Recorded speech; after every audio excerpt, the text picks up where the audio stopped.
right. Let's get it right. Let's get it right. Let's get it right. Let's get it right. Let's get it right. You already know what it is, man. It's your boy Dealatofficial. And this is No Filters. Always appreciate you hitting that like button for me. Subscribing to the channel so you don't miss an episode and sharing this with the world. And of course, family, when you come in, get comfortable. Get you something to eat. Get you something to drink. Get you something to smoke if that's what you do. Because you see the title, fam. Man, it's crazy. Let's get into this here.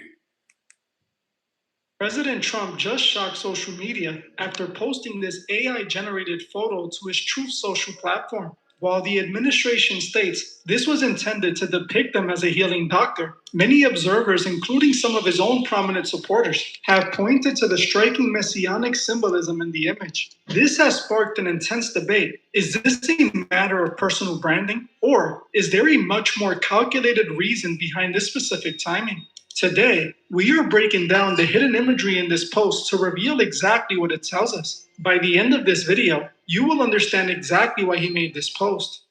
On the night of April 12, 2026, a single post on Truth Social managed to shift the entire media cycle, as President Donald Trump shared an AI-generated image that immediately sent shockwaves through the public square. The image featured Trump in a flowing red and white robe, appearing to emanate a divine, healing light while surrounded by what many interpreted as celestial beings. The backlash was nearly instantaneous, coming not just from the usual critics, but from a vocal segment of his own core supporters who found the portrayal of a political leader in such a messianic light to be profoundly concerning. I want to show you an image that President Trump posted on his Truth Social yesterday. What do you make of this? Personally, it's disgusting. I talked to my wife about it earlier. I mean, Jesus Christ is my Lord and Savior, and that right there is, I mean, that's, I don't really have words for that. That's disgrace. Very sad. I mean, how egotistical can you possibly be? As a Christian, how do you feel when you see this image? I'm ashamed. I'm ashamed that he would actually do that. It's a man I voted for, trust.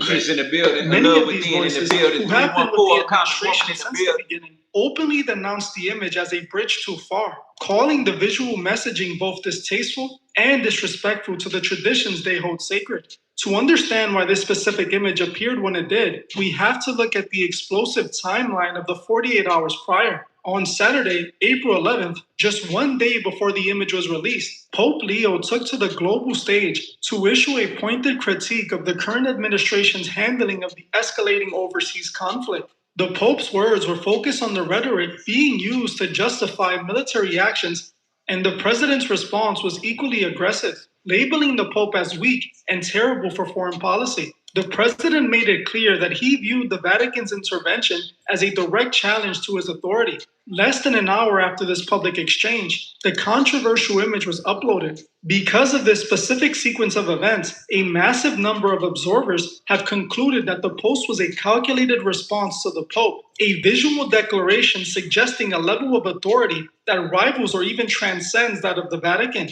By appearing in robes of divine light so soon after being criticized by the world's most prominent religious leader, the imagery seemed to suggest that the president views himself as the ultimate healer and protector. When the administration finally addressed the mounting outcry, they offered an explanation that many found even more perplexing. They insisted that the image was never meant to depict a religious figure or a messiah. Instead, they claimed it was intended to present the president as a healing doctor, mending the wounds of the nation. When did you post that picture of yourself depicted as Jesus Christ? Well, it was a depiction. It was me. I did post it, and I thought it was me as a doctor, and had to do with Red Cross as a Red Cross worker, which we support. And only the fake news could come up with that one. So I just heard about it, and I said, "How did they come up with that? It's supposed to be me as a doctor." However, even if we accept this official stance at face value, it raises a new set of questions. Why would a doctor be framed with three-horned celestial figures and robes that mirror ancient biblical iconography? While the administration insists on a secular medical interpretation, the visual data suggest a much deeper, more intentional symbolic alignment with spiritual power. This disconnect between the official word and the actual imagery is exactly why so many are looking closer. This isn't just a simple mistake. It's a deliberate piece of communication. And once we break down the specific details being overlooked by the mainstream, the true intent becomes impossible to ignore. Now, when we look past the surface level debate about whether this is a doctor or a messiah, the specific details in the AI image begin to tell a much more targeted story. If you look closely at the background of the image, appearing just behind Trump, there is a depiction of celestial figures, what many are calling angels, but they aren't standard angels. One of the angels are bearing 3 distinct horns. In the world of classical and biblical symbolism, this is a very heavy signal. Specifically, in the prophetic text of Daniel 7, 3 horns are described as being subdued to make way for a new, rising power. In that context, the horns represent kings or sovereign authorities. By including this imagery in the post, the administration is using a very specific visual language that suggests a disruption of the traditional global order. It's a signal of a power that doesn't just work within the system, but one that replaces what came before it. This visual messaging becomes even more significant when you align it with a recent report from The Guardian regarding the current military climate. According to their analysis, there has been a documented shift in how high-ranking officials, including those in the Defense Department, are framing the current overseas tensions. The report notes that for the first time in modern history, official briefings are reportedly using terms like spiritual necessity and divine plan to describe military operations. When you take The Guardian's reporting on this spiritual framing of war and place it right next to an image of the president as a celestial healer with 3 horned figures behind them, the picture becomes clear. The administration isn't just releasing AI art, they are aligning their visual branding with their military rhetoric. Whether you find the healing doctor explanation plausible or you perceive a much more messianic undertone, the fact remains that the imagery in this post is a direct mirror of the spiritual war narrative currently being discussed within the highest levels of authority. I recently produced a deep dive analysis on Patreon where I explored the full implications of this Guardian report, details that go far beyond what can be safely discussed here. It explores how this situation is much larger than a single news cycle and offers a perspective on everything unfolding in real time. If you want the unrestricted breakdown of what's happening behind the scenes, I strongly suggest you check out that video via the link in the description. To touch on the core of that analysis for those here, the Guardian report highlights a significant claim that changes the context of this entire debate. It details accounts from within the military where high-ranking commanders have reportedly informed service members that this specific leader was quite literally chosen for the current global moment. These aren't just rumors. The report cites specific complaints where leadership allegedly described the president as anointed by a higher power to navigate the nation through this regional conflict. When you understand that our institutions are reportedly framing a commander-in-chief as having a divine mandate, the Truth Social posts featuring red and white robes and celestial lights take on a much more significant meaning. It suggests that this AI photo was never a random post or a simple artistic oversight. Instead, it functions as the visual manifestation of this anointed rhetoric. If these reports are accurate, then the depiction of a savior-like figure isn't just a metaphor, it is a calculated reflection of a deeper internal ideology. By utilizing this imagery, the president is reinforcing the concept that this leadership is a matter of destiny rather than just a matter of policy.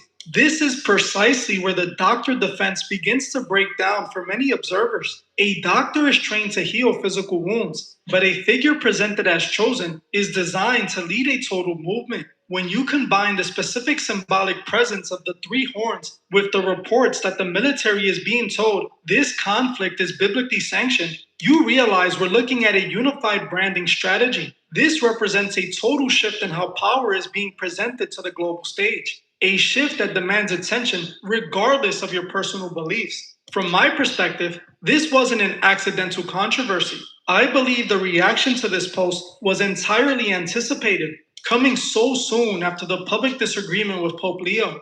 However, I think this goes beyond a simple rebuttal to the Vatican. It is about the specific message this administration is sending to the world. Since the very beginning of his political career, the branding has been heavily grounded in these specific traditional values. Long before this image ever surfaced, many were already using language describing him as a chosen figure. The Guardian article suggests that this idea was being cultivated behind the scenes all along. This image serves as a confirmation of that intent. It signals a desire to be perceived as a pivotal, almost otherworldly figure who will usher in a new era. The claim that this was simply about portraying a doctor is difficult to reconcile with the visual evidence on the screen. Even if that were the case, it prompts the question of why a leader with no medical background would choose such a specific, divine aesthetic to convey that message. To me, the imagery is clear, and based on the global reaction, it seems the intended message was received by everyone.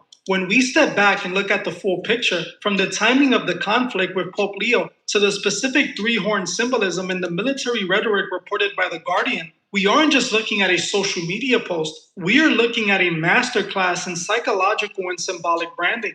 Whether the administration calls it a healing doctor or the public sees it as a messianic claim, the impact remains the same. It is a visual declaration of a mandate that goes beyond traditional politics. In this era of AI-generated reality, the images being shared are often more than just art. They are the blueprints for how power wants to be perceived. If the reports of anointed rhetoric within our institutions are even partially accurate, then this image is the final confirmation of a shift we've been tracking for years. It tells us that the leadership isn't just seeking to manage the nation, it is seeking to redefine its own origin story as something historic, if not supernatural. As we continue to navigate these shifts, the most important thing we can do is keep our eyes on the symbols. Because while the headlines might argue over the definitions, the imagery is telling us exactly what the plan is. At the end of the day, every piece of visual communication we encounter is released with a specific intention. Most of the time, those intentions remain hidden behind layers of branding that many people never take the time to deconstruct. We are often influenced by the imagery we consume on a daily basis. And once you develop the ability to see through that influence, you can begin to comprehend the broader strategies unfolding across our landscape. This is exactly the message that a certain 1988 cult classic attempted to convey nearly 40 years ago. The film They Live provided a cinematic blueprint for understanding how media can be used to shape perception and maintain a specific narrative. It's a film that remains more relevant today than ever before. If you want to see a full breakdown of the themes in that movie and how they relate to the modern world, you should watch this video right now. And if you're looking for a deeper dive into the Guardian report and the implications I can't fully explore on this platform, make sure to watch my Patreon exclusive covering the situation. I will also be releasing a second part to this specific breakdown where I dive even further into this iconography to share the details we couldn't get to here. If you want to join that conversation, the link is waiting for you in the description. For those who want to support unfiltered content, make sure to like this video and subscribe to join the truth movement. I want to thank you all for watching, and I'll see you guys in the next one.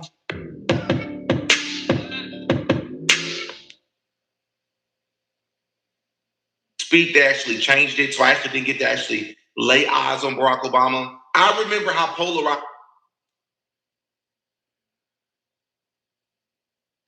Okay, so listen, hit that like button, double tap that screen. I don't really know if you know what's going on today, but it's been a lot that has to be done with the situation with this.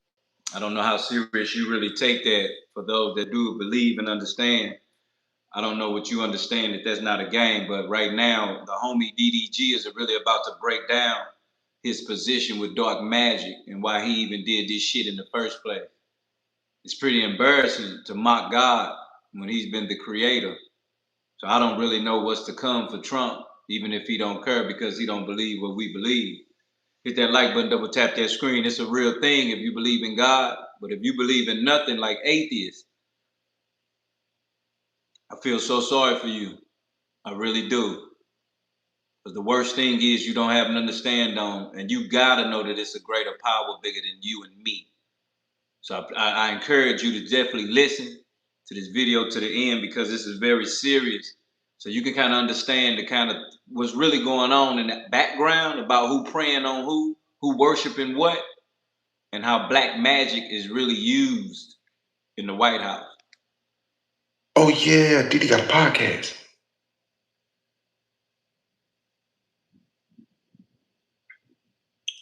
This is actually not Donald Trump positioning himself as Jesus Christ. But before we get into that, I want you to notice behind Trump. What is that up there in the very center?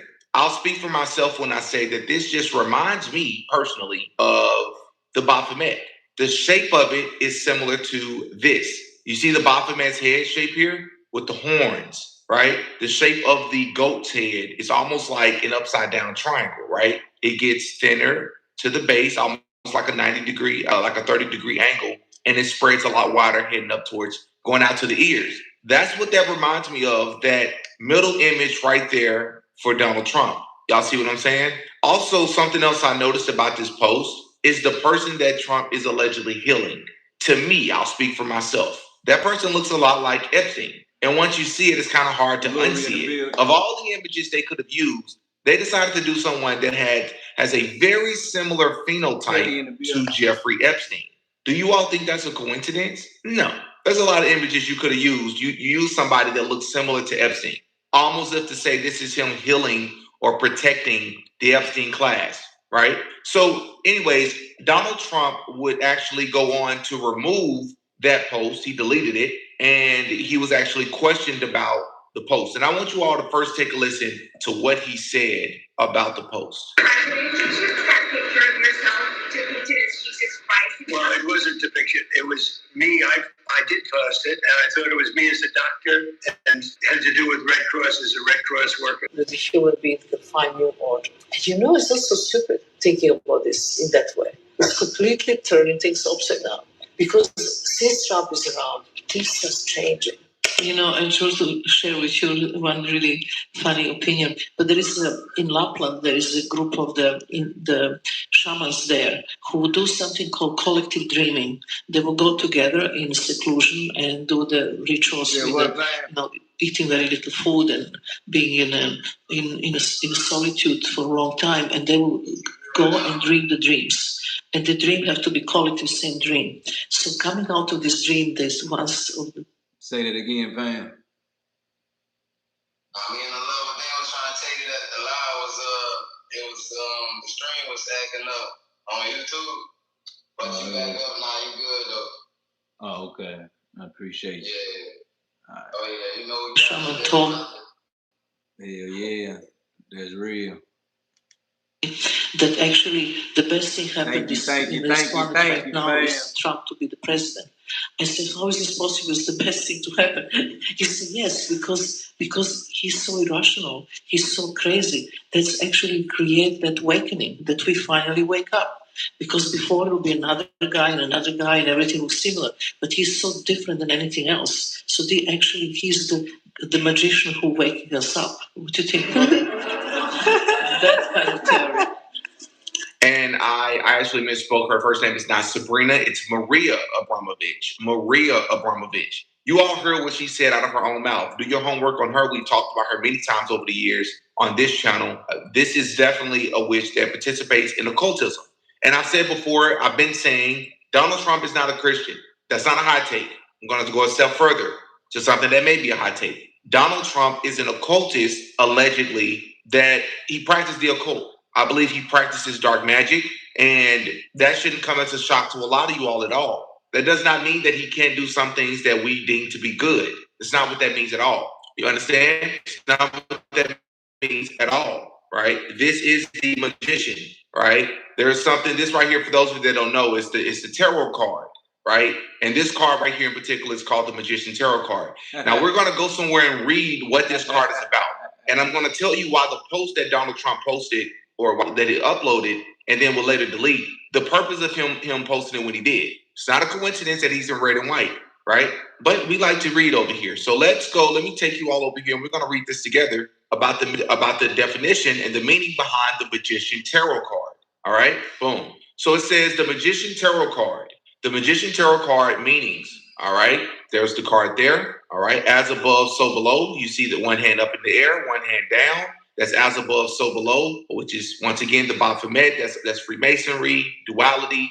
We see the pentagram here on the table, but let's and it says magician at the bottom. Let's read a little bit about this card. This is extremely important, and it's going to help you understand why Trump posted what he did. It says the Magician Tarot card represents manifestation and turning ideas into reality. He is the first archetype the Fool encounters in the major arcana or arcana. And he brings the message. You already have everything you need to begin. Now is the time to take focused action. On the card, the magician stands at an altar, surrounded by the four suits of the minor arcana, the wand, cup, sword, and pentacle. Every symbol on this card speaks to creative force, alignment, and personal power. These items, for instance, are used regularly in witchcraft and magic and represent the elements fire, water, air, and earth. The magician points his right arm and hand towards the sky and his left towards the earth, embodying the Hermetic principle, as above, so below. All right, gonna read that again. The magician points his right arm and hand towards the sky, and which Trump was in the sky, by the way, and his left towards the earth, which that can, from the picture that Trump posted, and I'll bring it back up here in a moment. The people, to me, how I interpret this, the people are from earth. Trump is in the sky. That's as above, so below, there alone, right? Embodying the Hermetic principle, as above, so below. Above his head is the infinity symbol, signifying limitless potential. You'll see this again on the strength card. He also wears a white gown for spirituality and a red cloak symbolizing will.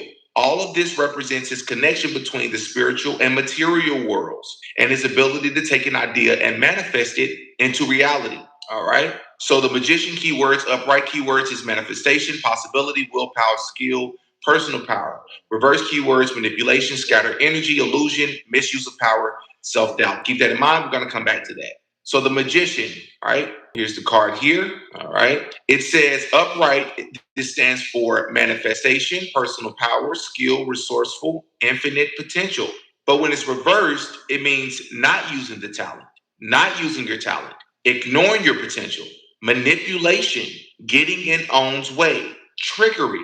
Why is this important with this card? We're going to come back to that in just a moment. Upright magician tarot card meaning. The magician arrives in a tarot reading when it's time for you to act. You took the leap with the Fool and gathered the tools of knowledge, resources, and intuition. Now you're ready to bring your vision into form. This card is all about focused manifestation and using what you already have to create what you want, okay? This is not a time for passive wishing. The magician encourages you to align your thoughts, words, and actions with your intention. The universe will meet you halfway, but you must take the first step, okay? Career and finances. Career-wise, the magician suggests a powerful time for creative pursuits, launching new ideas, showcasing your talent, or stepping into leadership. You have the tools. Now show the world what you can do. This is a card of visibility and influence, right? But the reverse magician tarot card meaning is when the magician appears reversed. It often indicates either you're not using your power or you're using it for self-sabotage or in an ineffective way. It also can indicate a lack of focus, scattered. It's extremely important if I want to act right. All right. So this is important because I have reason to believe that Donald Trump, as I just said, practices dark magic. And one could even go as far to say Satanism. What does, quote unquote, the devil, what does, quote unquote, Satan like to do with anything that is of God? He likes to do the opposite. He likes to flip it upside down, right? So if this card, as we have already established from the reading that we just read, if it typically means or stands for manifestation, personal power, skill, resourcefulness, or infinite potential, when you flip it, right? When you take something and you do the opposite or you reverse it, right? Not to say so that this is not misconstrued. I'm not saying that this card in its original state is of God. But what I'm stating is what you're supposed to be doing in an upright sense, you are reversing that. And so that results in, and I want to make sure you all can see it as I read it, and once again, and you not using your talent, and you ignoring potential, manipulating people, getting in one's own way, trickery, right? Or as it says here, self-sabotage, which many people, when they look at Trump's behavior since he's been back in the White House, that's exactly what's been taking place. Self-sabotage, right? Being ineffective in many ways, confusion, scattered energy, a lack of focus, self-doubt in your abilities, okay? So that's what this picture here is about. It's not Jesus Christ, it's the magician. Is Trump showing you that he is indeed the dark magician? All right. Just like we discussed in this video here 8 months ago, the bottom left corner. And this here helps us understand even more so, right? It says major arcana, the magician reversed, which would stand for being ungrounded, having the tools, skills needed, but not using them effectively. A lack of communication through Mercury, struggling to manifest desired potential, right? Missing a piece of the puzzle, not using talent to the best of their ability, half-heartedness, laziness, or unmotivation to manifest the desired objective, craftiness, manipulation of others, talents not being used, not connected to the elements, right? As Maria Abramovich stated before. So that's what this is about. It's not about, he thinks he's God. He thinks he's bigger than God. He thinks he's big enough to place himself on the same level as God. No. And as we know, magician comes out in gematria to the number 33, as we've established. Hit that like button, double tap that screen. I think some of you all are getting a little confused on what's being said because he's talking a lot. When people talk like this and don't really change the voice tone, it sounds like a run-on sentence the entire time. And I think it's more uncomfortable because he's really making a lot of sense, but it's the way he is saying it that he's losing the audience. And that normally happens in the lifetime that we're in today because we don't sound good or we don't sound right. We just don't sound like nothing. So people just escape what they really need to hear. I pause this so you can understand what he's saying. He's not tarot card reading. We don't do that here.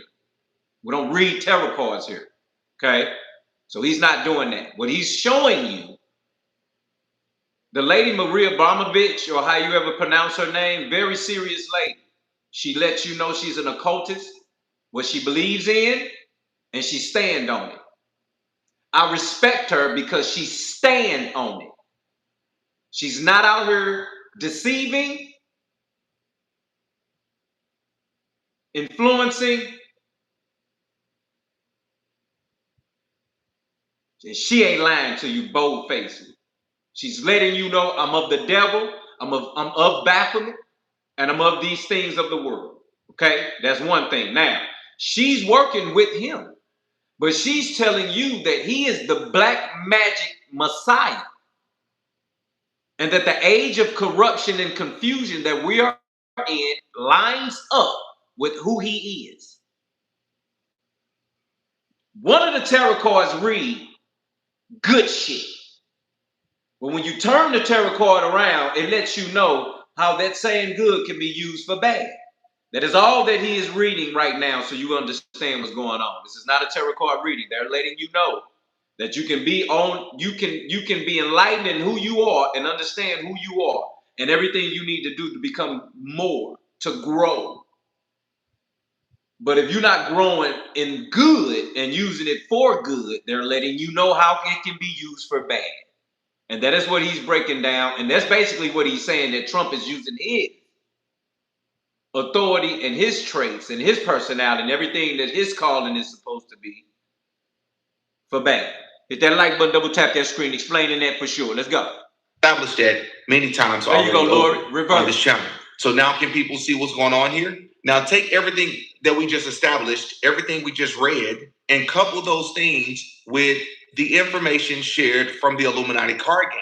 Now do you understand why I can confidently say 8 months ago that the things that Donald Trump is doing is not going to stop? He's only going to continue to do it because that's the role that he's playing, right? Yeah, exactly. So that's what this was about. It's something else I want to state here openly. I'm not so sure. You all are free to believe what you want. I'm just telling you what my thoughts are. I'm not so convinced.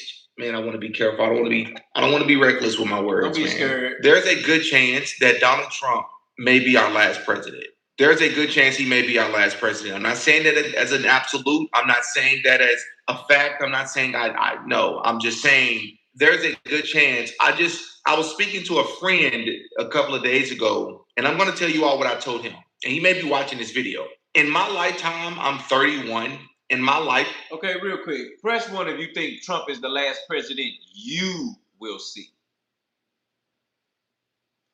Press 1 if you believe Trump is the last president you will see. I didn't say don't speak for me, speak for you.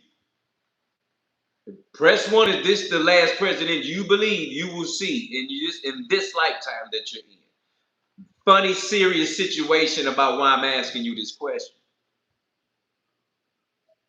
Some of us literally are at a certain position in our lives that doesn't really promise a couple years from now.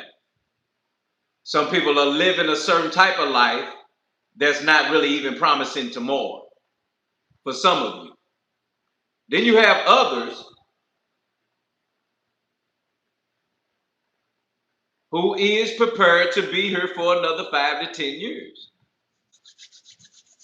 But you don't know when God gonna take you, but you are prepared to be here.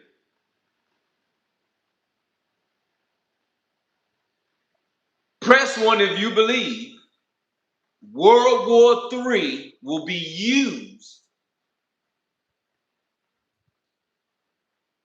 for the mark of the beast. Press 1 again if you believe World War III will be used for the mark of the beast to be implemented.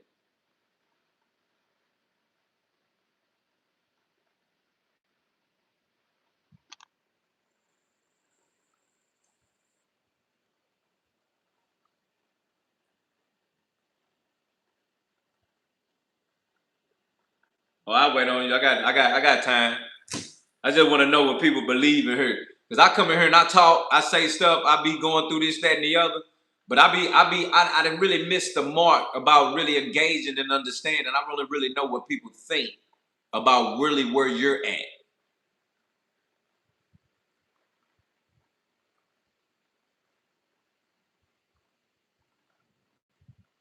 If you don't believe that this is the last president you will see, who do you think is next?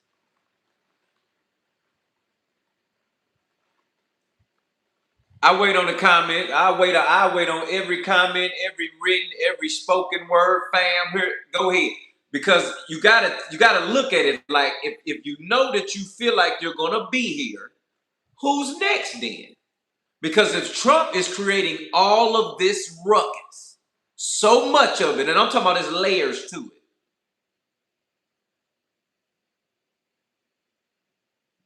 Nobody's going to be able to come in and undo something that has to be done. Meaning like Stargate. Meaning like robots walking and serving people. If he implements that, the next president is not just going to come. I mean, he can possibly come in and just shut it down.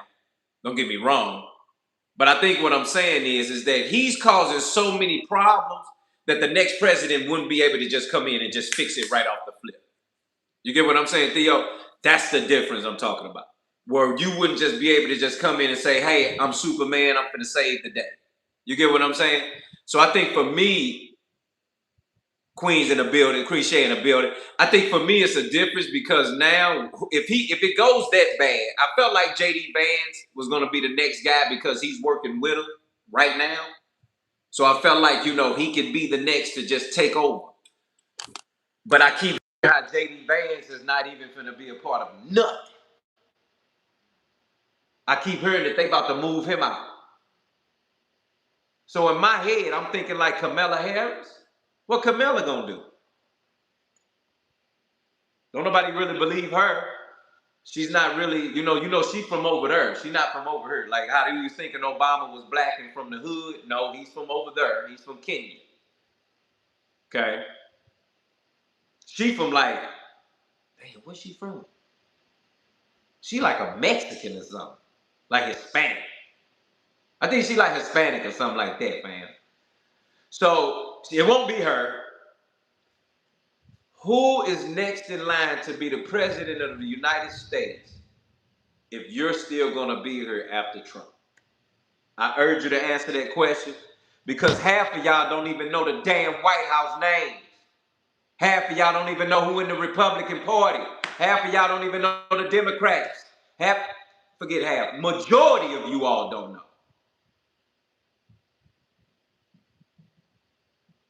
This is a time to find out. And if you don't believe in the Antichrist, because some people believe that that's who's coming next, if you don't believe that, then give me a name that you believe that can come and rescue us. Because if it ain't a rescue, then that means the next person that's coming is going to be worse. If you believe in what's written, that means the next person that's coming is going to be worse. So I'm just waiting on some names when you come in here and tell me something really real that gives me comfort to know that tomorrow somebody going to save the day if Trump is gone. Because if it's written that we supposed to just go down that hole and we just done for, tell me why you think you're going to be here for the next guy. And if the next guy is our savior, that's not Jesus. That's not supposed to be God. That's supposed to be the bad guy. So we got to make it make sense, fam. The next guy is supposed to be the bad guy. So I'm just trying to understand, if you really thought you was going to be here for the next president, that means you're going to be here for the tribulation, is what I'm believing. Because that's what it sounds like. If we're not having these conversations, what are we talking about? Because shit get boring after a while if you ain't hitting home or hitting your real mark. What are we talking about if we ain't talking about tomorrow? Offset getting shot? Who give a fuck? Them niggas over there playing with their life. What we talking about? Oh, Melania Trump playing? Somebody just came out and exposed her. I know y'all heard that, didn't you? Somebody just came out and exposed her. Her partner from college, where they was back then getting it in the dorms. They came out and said, oh yeah, Melania, I'm gonna wrap you up right quick. They didn't expose her lying. And she came out hard with it, with no problem. But who cares? I mean, like, is that real news that matters? Not really. Because you're talking about the first lady, that's a liar, just lied again publicly, and then nobody's doing nothing about it. So, what we talking about? Okay, cool. So, with that out the way, I want to know if you still here for the next bad guy. Because if you're going to be here for the next guy, are you prepared for that? And if you're not going to be here, where you going now? These are conversations that people are not having. And they're not having it because it's uncomfortable. Why? Because your ass don't know. Let's be real. We're here to tweak you, my G, because you need to know what's going on. If you don't know and you just look up in the sky and it's a bird and it's a plane, oh no, it's Jesus, you're going to be over there looking like, oh,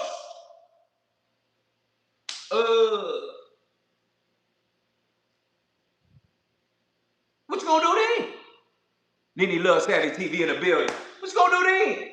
Just sitting up there looking at whoever that is coming out the sky. You don't even know if that's Project Bluebeam or is that really God. You get what I'm saying? What you gonna say? What we gonna do? I'm gonna sit that right there.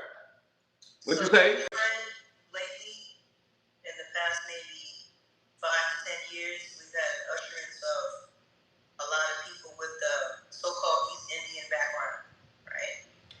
So you got Mamdani, right, who's a Muslim in New York, but he's East Indian. You got Kamala, who's half Jamaican, half East Indian. You got Vivek, who was running for the Republican Party. He didn't win, but he could come back, right? Who's East Indian. You got Kash Patel sitting up there looking stupid. Another one. He's East Indian. East Indian. There's another one I can't think off the top of my head, but this is the trend. So I think that the next, if we even have a real president, the way things are going, is going to be somebody from the East, personally. And they may or may not be Christian. And it's so. They may be Hindu, somebody who's going to come across as peace for the world. It's so I'm funny. for everybody. Everybody's included. Right, like hugging trees, tree huggers, bunch of tree huggers, all of that. It's an Antichrist type situation for real. It's funny too, because I used to always be like, "Well, we finna be over there in East Jerusalem somewhere." But you saying it right now. If Jerusalem is affected, and you talking about all these East Coast, what you say, East Indians? That what you say? People from India, East Indians. the Southeast Asia, that area, or the Middle East. Because they talk about real Israelites and then fake ones. Okay, Right. you heard that before? Absolutely. Okay, right. So I think the part about it is what do you believe in, right? Like if you don't believe in nothing spiritual, then you just gonna be here, just on some war tactic, and then wherever you end up, you end up. You agree? Yeah. Okay, we agree to that. Okay. I don't, me personally, and let me say this in the most careful way I can say it, because I don't want you to have no problems. But Say it again. What happened? I said I'm gonna say this in the most careful way I can say it, because I don't want you to have no problems. Okay. On your channel, right? Okay. Okay.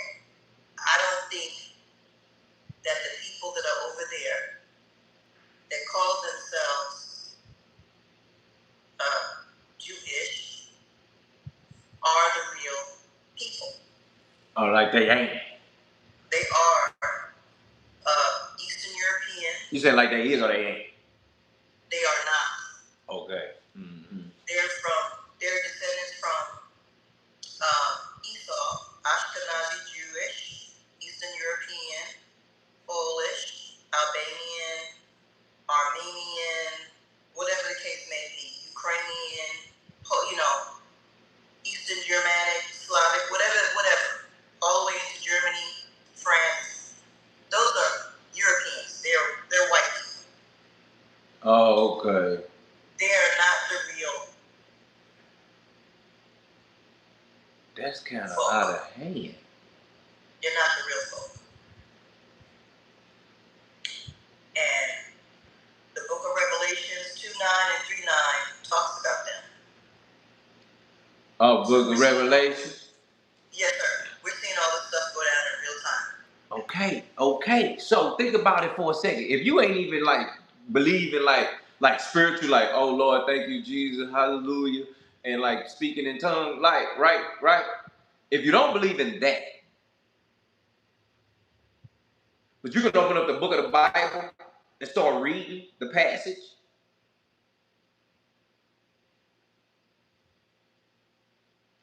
It's something about that part goes with this part.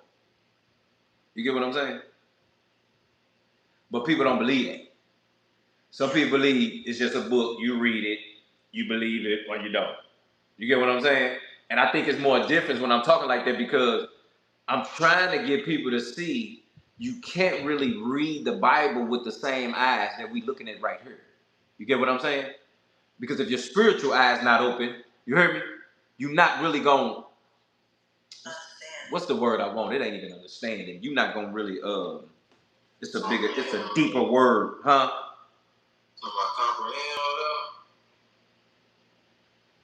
Because you can read it and make sense of what we think, but when you start getting in there for real, oh, you got to get something else. You heard me? You got to go somewhere else for that. You feel what I'm saying? And if you don't believe that part, then how you going to get that part? Like Theo just said, Revelations read this. So that means we believe that, right? You believe that passage? I believe that. I do. Yeah, you believe in Revelations. This was happening. This was going to go on, and this is how it's going to happen. You believe that wholeheartedly? Yeah. Okay, so that's the point I'm talking about. Because if we believe that wholeheartedly, Revelation is a scary book now. It's a scary book. yeah, fam, I ain't gonna lie. I don't like to read it. Like Zeitgeist was a scary movie when I first seen it for the first time in my life at the time. But like reading Revelations, and they was talking about how, like the war. You heard me? And I'm like, okay, so where we at, nigga? Is that me? Is we banging? Or is it this, are we watching them bang for us? Like, you know what I'm saying? Like, let's be real. Think about it. Are we watching them go bang for us? Or we actually banging? Depends on if you're still here physically or you're not. Okay, so follow me. So what we doing? Either we with Christ or we not, so we can figure out what we need, right? Because it's like if I'm riding with you, partner, I need to know the ammunition, the gun, where everything is. Like, what's the technique? What's the what? But if we ain't with him in due time or in enough time, whoo! If you ain't with him in enough time to find out your position and where you should be with who you ride with, where you gonna end up, man? Where you at? I think that's the part that I just got, Lord, about having to get with him now so you can know your position when the war starts. Because if you ride with him, what you doing? You got swords? You got, what you got? What you doing? What's your position, fam? And I think that's stuff I've thought about, okay? Are we watching people fight for us, or are we doing the fighting? Like with demons, and, you know what I'm saying? Because they talking about spiritual warfare. So you telling me I gotta die, become spirit, and then go bang with everybody? You get what I'm saying? I'm trying to figure it out. You hear me? Because it seems like that's something about what it is. And if you still here in the tribulation or rapture, you believe in the rapture, Theo? Well, to a degree. I don't believe in it in the way that the church has been trying to sell it to us, because it's clear that the tribulation years are going to come before that. And a lot of people who go to church believe that the rapture is going to come and take them up and save them, and they're not going to have to deal with any of the tribulation. But that's not what the Bible says. The Bible says we all going to have to deal with it. Everybody who's here living on earth at the time of the tribulation, which I think is 7 years, we gonna all have to deal with it. Yeah, because they believe that if you say, hit that like button, double tap that screen, see, you learning something right now. Just tune in, you learn it. But it's to be said that you give your life to God. You hear me? That you're saved, filled with the Holy Ghost, and love the Lord. You find yourself taken up when the rapture comes, like a thief in the night. That your clothes will fall, body gonna vanish, and it's away from there, right? That's really kind of how it's being projected in the Bible. Let me say that again. Rapture comes, whoever's saved, filled with the Holy Ghost, love the Lord, been on that, gonna be gone just like that. Like I'm talking right now, clothes just fall, bam. Like where he go. That's what they're supposed to be like at the rapture. I don't know if you know that, but that sounds a little spooky. I'm sitting there talking and yeah, oh yeah, you better hear me now. It sounds a little spooky because all of a sudden I'm talking and I'm being real. I'm doing it. Subscribe to the channel so you don't miss an episode and share this with the...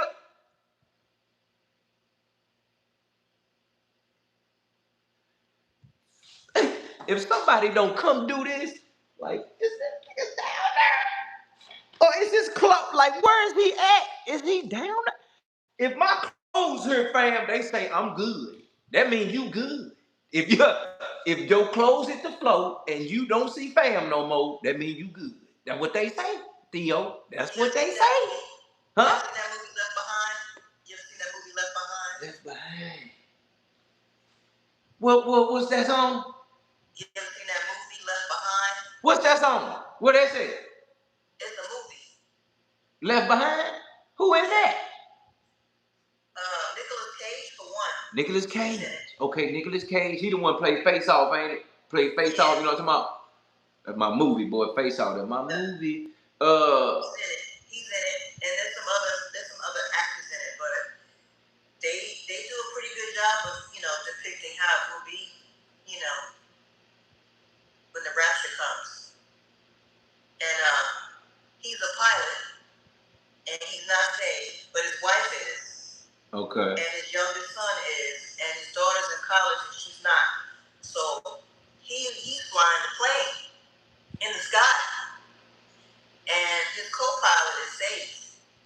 What? And when the rapture comes, he's flying the plane. He's got, 100 passengers in the plane. And some You hear that, Craig? He stays in the plane, his co-pilot disappears, and then when he lands the plane, and he almost hits another plane because the pilot of the other plane disappears. Oh, they showing it like that. Yeah. And then when he manages to land the plane, he goes home and he finds that his wife and his youngest son were taken. Chris, you hear that? But his daughter. You hear that, man? Where you at? You hear that? Or whatever. Two pilots. Listen to me. Two pilots. A mom and a daughter. That's what you said? Yep. The mother was taken.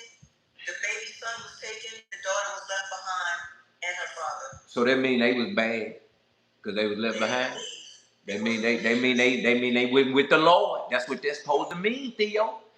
They supposed to say if you ain't going in the rapture when it's time, that means you still here because you ain't do something God said do or you ain't accepted them. That's what they saying. That's what they saying. That's what that's what the word of God say. Ooh. And if you still here, fam, they like that's supposed to look like. I don't know if it was a movie out that's supposed to say like how the 7 years of tribulation supposed to go while you still here. You hear me? 7 years of tribulation here on the earth. They saying that's supposed to look like fire and brimstone. Folk just running around, or you just. It's gonna be hell on earth. Hell on earth. But in my mind, I'm like, it must be a cleaner version of it because we talking about like robots and technology. You get what I'm saying? So the movies that was showing it was old. Because if we're talking like today, we don't even think that the Antichrist would even come like we thought in our head. Like he's probably gonna come clean, smooth. Hi, how are you? I'm here. Yeah. A handsome for you. Whatever you need. How are you? Come. Two hand, come. Yes. Educated. Two hand. I'm here. Whatever you need. We love you forever. Oh shit. That's a finesse. That's a finesse. Huh? Finesse a woman right out her drawers. That boy gonna pull up smooth. Yeah, I'm here. I've been here always. I love you. I need you to know I've been here. Come here now. What do you need? We have your needs here. Or if I D-chip in the hand, get in line. Shut up. Concentration camp. Chris, I'm telling you about these camps, boy. If we start talking about them camps, we're going to be over here another 30. I ain't lying. We start talking about them camps everywhere. I done seen them marked in my city. You hear me? Hit that like button, double tap that screen. They trying to lock us up. Lord in the building. I ain't seen you in 40 years. Fine. What's up with you? Back dark path in the building. You already know what it is. Get yourself together. Vito the Viper in the building. You already know what it is. Get yourself in order. Get some more needy. Lil Sap TV in the building. Lori in the building. Love Within in the building. Chris in the building. Theo in the building. Your boys 1568 in the building. What that even mean?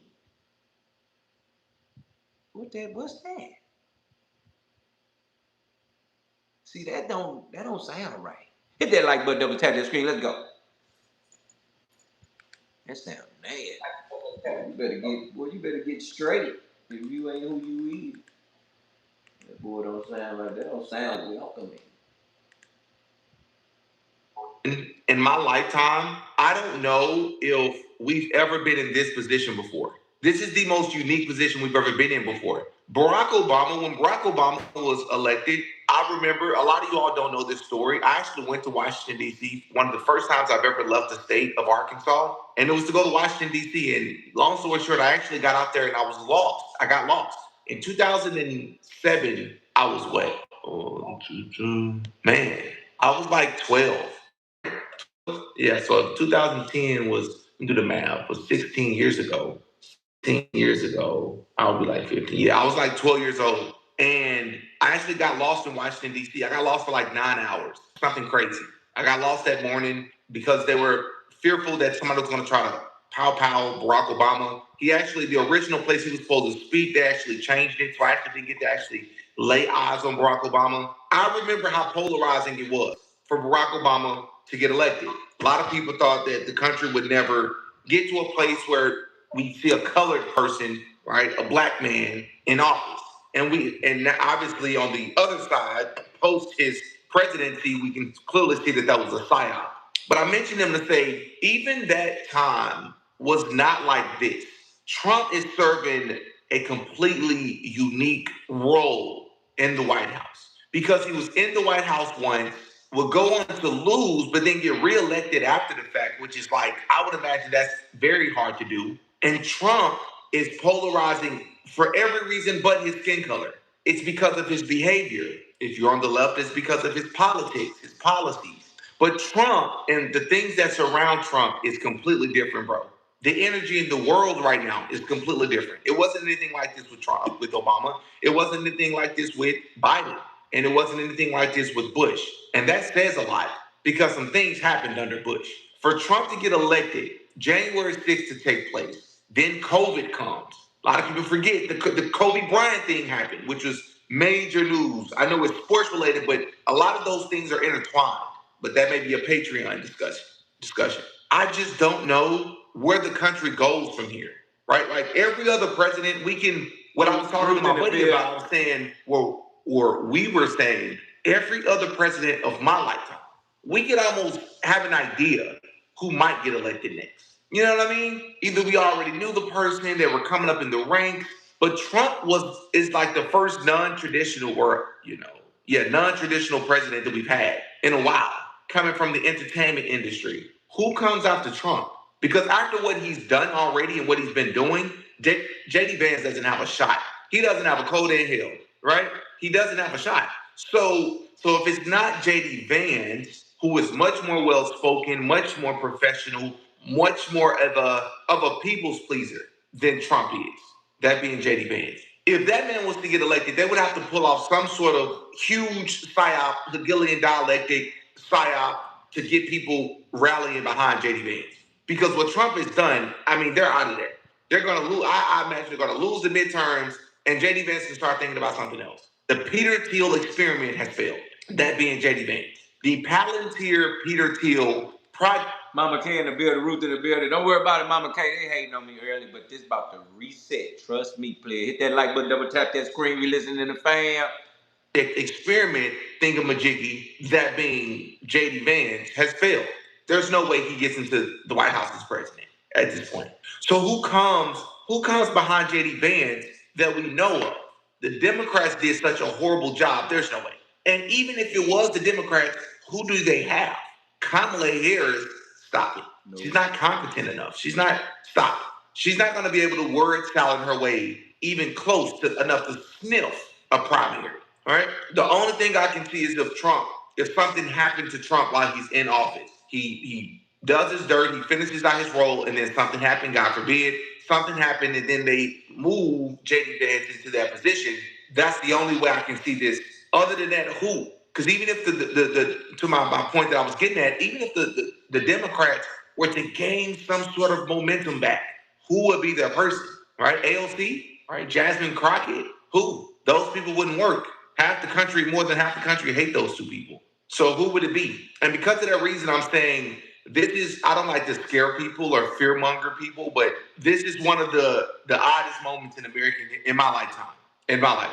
And with the stuff that we've been discussing on Patreon, about how empires typically end after 250 years, and how Trump's behavior it makes perfect sense what he's doing. He's doing what he's supposed to be doing. He is the agent of chaos. He is the president of confusion, as you heard Maria Abramovich say herself as well. If she practices in the occult and she's saying this, I think we have good reason to believe that she may be on to something. She's probably seen these things a time or two. This is not even the original picture. The original picture showed numerous, let me get it zoomed in a little bit here, numerous soldiers up here, including the middle one. The middle one was this soldier as well. They were all soldiers in the original picture. The only thing modified in this picture that our president uploaded was this one figure right here. Now, a lot of people were like trying to speculate what this was, but there was one person on X that actually knew exactly what it was and where it came from. It came from this book right here called The Last Poll. And this book was never published, at least not yet. And it was the person that put this up and knew about this apparently. Look at this book. Can y'all see that book?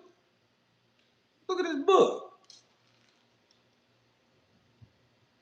What? Mm-hmm. You know what that reminds me of? What? If you ever seen Lord of the Rings, Oh yeah, I definitely, yeah. that reminds me of Sauron. Oh, at the end where the big eye was at? Yeah, and they showed him. Sauron. He looks just like that. Sauron. I know you're talking about, yeah, that's him. So I see what's going on here. They trying to, shout out to Mama K with the donation in the sticker. So he got what he did from a bad book. So this is demon shit, basically, right? Yeah. Okay. Someone that's on a Reddit account where they discuss new books that haven't been released yet. He likes to save them, I guess, and read them or something. And his channel is called Forced Wipe on X. And he puts in here a little synopsis of what's going on. If I can get it on, I don't even know if I can get it better on the screen. Here we are. Quite a while back on Reddit, I always save books if they're to look for when released. The group's gone as of Freeway months ago. As it was releasing snippets of the book, it was about a guy in Chicago who goes to Yafran, rename of Tel Aviv, and basically walks Jesus' path to thwart modern-day Baal worshippers. So that was basically what it was about. Notice the time when this post was released. I guess Jacob Israel, he's here on YouTube as well. He pointed out how it was at 1:11 a.m., which is interesting, 111. But this was actually the answer to what this picture was all about. It shows the one thing that was removed and changed happens to be related to a book that was never released. At Humanity Wipe, share these below screenshots. It's precise dates of future meteor strikes, spiritual battle against worshippers of Baal. And here, of course, is the dates that were listed in the book. Not saying this is again a fictional book, obviously, but the fact the president took the picture from the book cover of the book and put it on his own picture that he released on True Social and then deleted it. I don't know, man. I don't know. This makes you kind of wonder, right? So you got these dates. Kazakhstan. I've actually been there before. Early 2027, Kazakhstan. 12 gone. Mid 2027, Northern Iran. Few hundred dead. Late 2027, Central Asia, populated area, moderate significant damage. Early 2028, coastal region, unnamed, moderate tsunami warning. San Francisco, mid 2028, major city destroyed. 1M dead. That's pretty crazy sounding. So again, this is a fictional book, but you can see sort of the context of it being used in a picture our president posted, which of course he's posted other strange pictures before. This ain't the first time.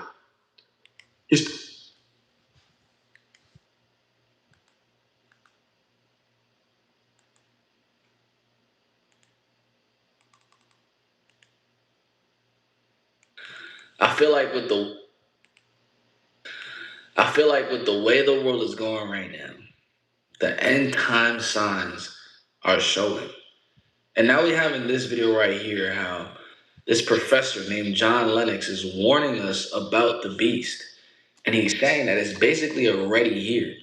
Now, one of the last things that need to happen before the end times are like official is the mark of the beast. China is putting 600 million CCTV cameras into its country this year. The technical problem of death will be solved, and therefore humankind can concentrate on the pursuit of human happiness. If you say God will not allow people to get to this point, if it happens, you'll be the first to be maximally deceived. His idea is that we're going to upgrade humans into gods. The biblical answer to it is spectacular. Top tech billionaires and physicists are terrified of artificial intelligence. Has the potential of a civilizational destruction. There's a 70% chance of all humans dead or something. I would guess something more like 5 years. We continue to flash the warning lights on this. I think the world is not taking us seriously. I don't know what else we can do there, but like this is a very big thing coming. But what if the dystopian future they are predicting today was actually warned about 2,000 years ago in the book of Revelation? Oxford mathematician John Lennox just pointed out Silicon Valley isn't just building software. They are building a god. The quest for artificial general intelligence.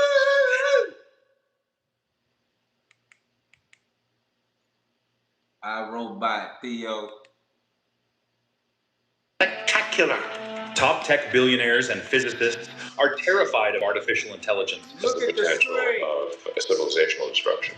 There's a 70% chance of all humans dead or something. I would guess something more like 5 years. We continue to like flash the warning lights on this. I think the world is not taking us seriously. I don't know what else we can do there, but like this is a very big thing coming. But what if the dystopian future they are predicting today was actually warned about 2,000 years ago in the book of Revelation? Oxford mathematician John Lennox just pointed out Silicon Valley isn't just building software. They are building a god. The quest for artificial general intelligence. That is building an AI system that equals or exceeds human capacities. In other words, constructing a super intelligence.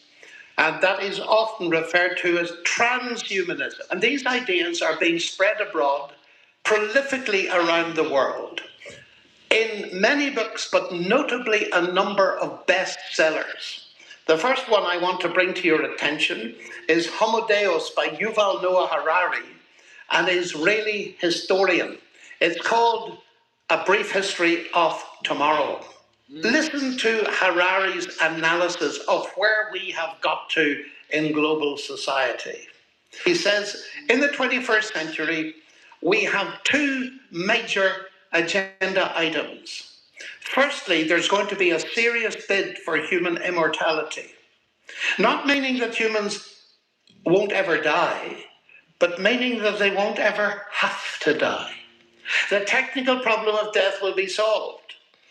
And therefore, humankind can concentrate on the second agenda item, which is an intensification of the pursuit of human happiness. How is that to be achieved? It would be necessary, he writes, to change our biochemistry and re-engineer our bodies and minds so that we shall need to re-engineer Homo sapiens so that it can enjoy everlasting pleasure. Having raised humanity above the beastly level of survival struggles, we will now aim to upgrade humans into gods and turn Homo sapiens into Homo Deus. Now, this book is selling in millions. Wow. And influencing millions of people. You might think the idea of tech elites trying to build God is an exaggeration. They're essentially saying the first thing that's going to be solved is death through whatever medications or technicality they have. But then the second one is going to be the pursuit of happiness. And I've just realized in my life, when it comes to happiness and fulfillment, yes, it comes from success. But also, it mainly comes from success with God, because there's many ways to achieve that success. But without that God factor in it, you could feel very empty. It's not. It is their stated goal. Transhumanism is the new religion. But thousands of years ago, the Bible predicted exactly where this arrogance would lead. Physicists like Max Tegmark has written a book called Life 3.0. Okay. He pays closest attention to is AI managing to leverage some of Amazon's systems and turn into a totalitarian world economic government that has the whole world under its control. This sort of government could insist on all its citizens wearing a bracelet with the functionality of an Apple Watch and a lot more, that would listen to everything that the wearer said, watch everything they did. And if they stepped out of line, out of the party line, it could inject the wearer with a lethal toxin and kill them. Now, what is fascinating to me about that when I read that, and it's not only Tegmark's writing about it, and he's a seriously good physicist, is that parallels almost exactly some of the predictions in the book of Revelation, particularly about what I call the monster. It's often called the beast. I think monster is a better word, where no one can buy or sell unless they have the mark. And the mark's got to be in the right hand or their forehead. Doesn't say exactly what it is. And they're killed if they go out of line. Well, that's identical with what some of these people are predicting. This man who is the beast, that's a metaphor. And there are two beasts. It's a very complex situation. And an image is made to the first beast, and the image is given a capacity to speak and to be able to kill people. What does that mean? And people say, well, you know, if it is referring to any reality, it'll be very simple. No, it won't. If the whole world is deceived by it, this will not be a simplistic business. And there are dangers. You see, if you say God will not allow people to get to this point, if it happens, you'll be the first to be maximally deceived.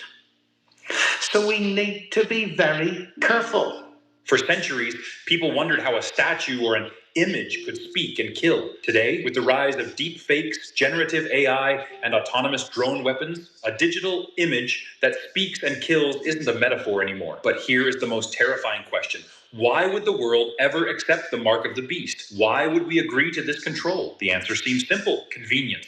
The face recognition and CCTV camera. And we have to think about what happened in 2020 when they made shots mandatory.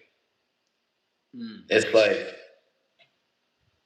that was their first testing to see how willing people are to just go and submit to what the government has to put inside of your body, let alone wear something on your wrist or just get a mark. Cameras that are used to catch criminals. But let's be real quick. Hit that like button, double tap the screen. Listen, the reason why it's messed up is because they used COVID to do it. Okay, so they caused it was cause and effect, right? Because it is, we got to do that. So they create a cause to have an effect, and that's what's probably gonna happen this time with this RFID chip. So when he said the next remember Bill Gates just said, looking forward to the next pandemic. Interview with him, his wife, and they sitting there. Well, at the time, I think they was like breaking up or something. But old girl that was been with him, they was sitting there, and he was up there like, I'm looking forward to the next pandemic. Like he looking forward to killing. And we ain't even registered. We ain't even listening to this man and what he's saying. He is saying he's looking forward to the next decrease in the human world. I had to say that because I don't think it's going to be just a forceful RFID chip. It's going to be more like this happened, so y'all need that. And if you don't get that, then you can't do this. You get what I'm saying?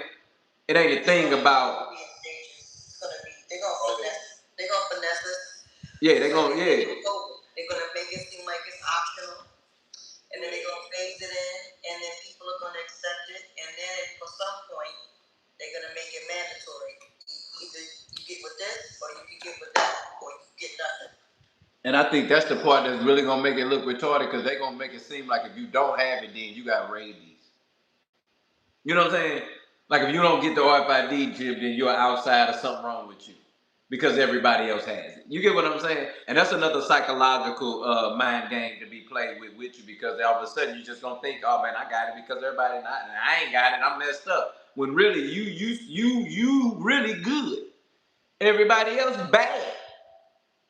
So the broad people that I knew, friends and colleagues, who were angry and were saying bad things about people who didn't get the shot.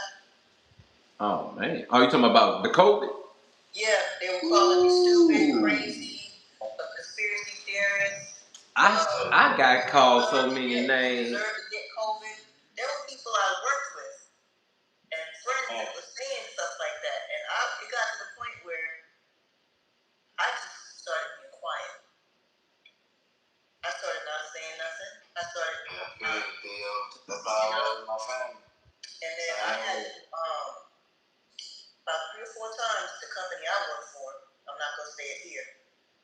they threatened thousands of us that if we didn't get it, we were gonna lose our job. Right. People had to apply for religious exemption and so forth. And I thank God every day. Wow. And they had to do it 3 times. They kept forcing me. You know, my daughter was still in school, and I was like, well, if I lose my job, God's got me. Right. Even like the flu vaccine, I didn't even want that. I'm gonna be real, because I had read some things to see what they were putting in it. Because we don't even know. We don't know nothing. But then when I found out something about liquid and Wi-Fi. What? How do you connect liquid and Wi-Fi? They got some technology. What's the things called? Huh? Talking about that 5G, fam. Yeah, they find it. But the little molecules or the particles in the liquid of the COVID or the vaccine was able to track people. You hear me? Oh, that's that nanotechnology. I think. That's the nanotechnology. That's what we talking about. That nanotechnology. They was using that in the literally vaccine to track folk and know who was where and what was going on. So that was like, and see, I didn't understand how COVID was like. If you around all these people, you got COVID. But if you around one person, you cool. But if you around 6 people, you all of a sudden gonna get it. What the hell is that? Okay, yeah. Cause something about that to me just ain't making no sense. If I'm around 5, I'm sick. But if I'm around 2, I'm cool. What made these 5 do this? Because they saying, well, he got it. One of them 5 got it. That's what they saying. It increases the probability the more people you go around, the more likely that you'll get it. That's what it is. Yeah, they say like asymmetric or something like that. They were saying if one person had it, you can pass on. Because they make it fit. Yeah, that's what I'm saying. Like, you got it. Then all of a sudden, this person come in, and all of a sudden, all the forces just come together. It's just like, you know what I'm saying? Like y'all feel like the force. Like, I feel you, and now we all got COVID. What? Yeah. Nigga, that's mutant shit. What? This full-blooded mutant. What? 4 people in the room, but 1 in the room, cool. But 4 come in, all of a sudden, all our powers come in within 1. No. Oh man, double tap that screen, man. This is different right here, boy. This got to sit. And I'm gonna tell you something. I'll be honest with you. Let's be real. We are not moved by anything at this point. Let's keep it 100. That's the problem. We're not moved by anything. We hear these things, we're not moved, unless I say it again, unless it's at your front door. But this right here, this on your land. This ain't even got to be at your front door, fam. This is on your land. Let's go. Be used for social control and surveillance. In England at the moment, there are more closed-circuit TV cameras than in the whole of North America. China is putting 600 million CCTV cameras into its country this year. And they are developing social control. It's already operating in 13 cities. And the basic idea, they will probably modify it a little, is that each citizen is given 300 points. And people are tracked, they're observed. And if they're seen buying something that the authorities think might be a waste of time or going to a questionable place, they lose points. And then they begin to discover that their credit card won't be accepted, or that they can't get onto a train, or they can't go to their favorite restaurant, or they do things that are regarded as good, and their point score goes up, and they may be able to buy a new car. And there's been a Time article about it that makes really scary reading. It's saying it's setting the stage for the most thorough form of surveillance the world has ever seen. This point system in China is welcomed by people. The amazing thing is they think it's marvelous, and they go around saying to people, to their friends, I pushed my points up by 50, how are you doing? All the time not realizing what it is talking about. He calls it the Omega Project. For the first time ever, our planet was run by a single power called Prometheus, amplified by an intelligence so vast that it could potentially enable life to flourish for billions of years throughout the cosmos. But what specifically was their plan? And he goes on to indicate this Prometheus, one massive feature is complete social and economic control of buying and selling. Now listen to the book of Revelation, written 20 centuries ago. Now this is imagery, but listen to it. It, that is the beast, deceives those who dwell on the earth, telling them to make an image for the beast that was wounded by the sword and yet lived. And it was allowed to give breath to the image of the beast, so that the image of the beast might even speak, and might cause those who would not worship the image of the beast to be slain. Also, it causes all to be marked on their right hand, so that no one can buy or sell unless he has the mark. That is the name of the beast and the number of his name. People often laugh at that. But that is crazy. Because now with AI, like you were saying, we are going to now have images that can speak. The very scenario that will flow out of the current social control AI systems in China, which Tegmark singles out as an example of what might happen in the future. People say, but this is imagery. But just a minute. They obviously haven't listened to C.S. Lewis. Because C.S. Lewis points out that imagery and metaphor always stand for reality. There's always a reality behind them. So if we ask, what is this beast? The book of Revelation gives the answer in the very same context. Let's listen to it. This calls for wisdom. Let the one who's understanding calculate the number of the beast, for it is the number of a man, and his number is 666. Please notice what it's not saying. It's not telling you who it is. It's telling you what it is. The beast is human. That is the central message of this. You know, historically, people have tried to decode this gematria, putting numbers for letters, and work out who it is. And they've been spectacularly successful. Hitler has been in, Stalin's been in, virtually everybody. But that isn't the point. Because you see, if this human who behaves like a beast is revealed by the power of Satan and controls the whole world, you'll not have to play guessing games with numbers to know who it is. It'll be obvious. The 666 will simply be a check. Do we take it seriously?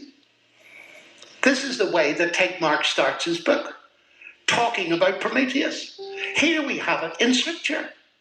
Why shouldn't we take Scripture seriously? So what is happening is we are told in plain, straightforward language that there is going to be a trend towards universal social control, and unfortunately, it's going to be evil. Genesis raises some very interesting points. It tells us that when humans disobeyed God, he removed from them a source of food that if they had had access to it would have kept them physically alive forever. That's what the text says. And you begin to wonder if the search for physical immortality all goes back to this story, that God excluded them from it. And you've probably read in classical mythology the search for the elixir of life. And now the modern version is the search for Homo Deus. So Harari projects into the future, and his idea is that we're going to upgrade humans into gods. The biblical answer to it is spectacular. I mean, when thinking about it biblically also, so like you had Adam and Eve, and when they ate the fruit, that was when that's when they opened the gates to death. Because God said, if you eat the fruit, surely you'll die. But the serpent had deceived them. So now, basically what Jesus allows is for the forgiveness of our sins, so we can be seen sinless, and that makes sense as to why with that comes eternal life. Because there is a Homo Deus, a man who is God. But it's not man becoming God. It's God becoming man. And the heart of the Christian faith is that the Word became flesh and dwelt among us. Evidenced by his resurrection and his ascension, there is a homo deus. We don't have to wait for Harari or Kurzweil or anybody else to create a man who is God. There is a man who is God. Now, isn't it interesting, ladies and gentlemen, that when someone like Harari or Kearse says this is going to happen, people say, oh, that's fascinating. But when we claim that there is a man who is God, oh, they say, you couldn't possibly believe that. That's the Bible, isn't it? And what I want to argue to you tonight seriously is this. We have come to a very important moment where we can see in our culture ideas that are parodies of what we've already got in the Bible, which gives us a remarkable opportunity to speak into what's going on. Now, one of the hopes of these people, you've probably heard it, is to upgrade ourselves and become more intelligent and all this kind of thing. But you see, there is already in existence a divine upgrade. And phase one is that any one of us, by trusting Christ as Lord and Savior, who died for our sins, can become what we were not by nature, a child of God. That is a spectacular divine upgrade, isn't it? And that can already happen. We don't have to wait for it.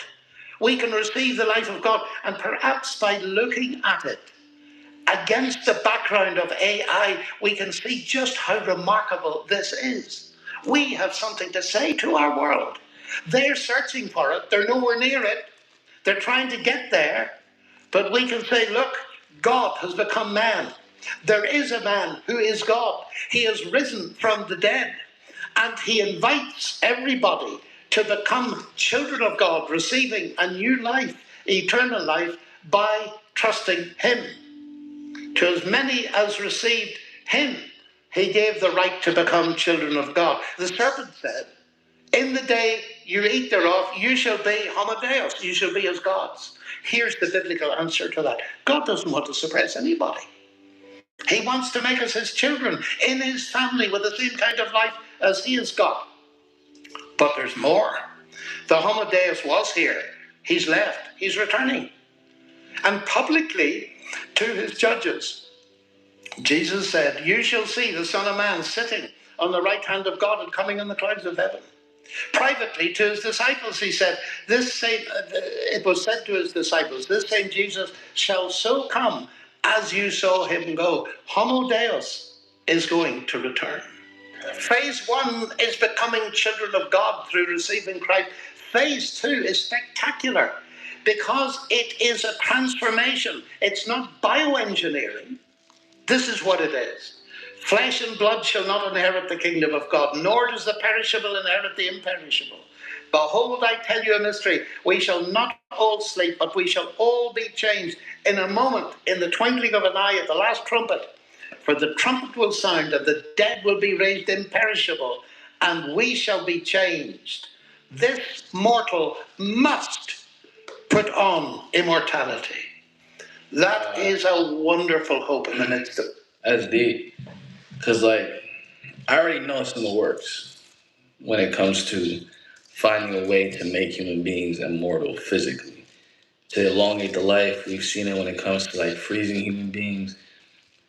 I believe, like, this is something that Elon Musk would take on himself with his team.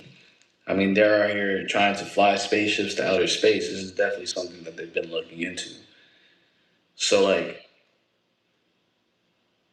but the solution has already been given to having that immortality, and it's through Jesus Christ. It says it within the scriptures, it says it within the documents, and after me reading those documents for myself, it's just made extremely hard not to believe it. It's like, I gotta believe it after I read it, seen all the evidence, did my research, and it's really a beautiful thing because death is the one thing that, it's one of the biggest mysteries ever. You know, we're able to have that clarification of what is to come through someone that was. So let me tell you something right now. I don't care how tough you is, who you is. All y'all scared to death. Huh? Yeah, you scared to death.